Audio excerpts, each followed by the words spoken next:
Hello' guys, পুখুৰী পাৰত এখন বিয়া আছিলে। আমাৰ ফ্ৰেণ্ড এজনৰ বিয়া খাব আহিছিলোঁ। আহি একদম গৰমত থাকিব পৰা নাই। এতিয়া শান্তি ল'বৰ কাৰণে আহিছোঁ। এতিয়া আমাৰ এই চাওক পুখুৰী পাৰত আহিছোঁ এই শান্তি ল'বৰ কাৰণে। কি বঢ়িয়া বতাহ,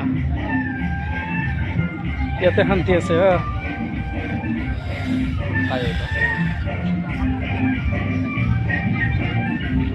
কি ধুনীয়া বতাহ মাৰি আছে, এতিয়া শান্তি লওঁ।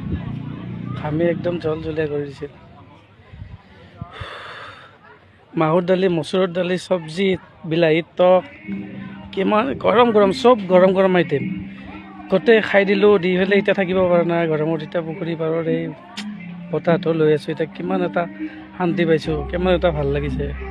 আৰু বহুত মানুহ আহিছে ইয়াৰে ছাইডত শান্তি ল'বৰ কাৰণে।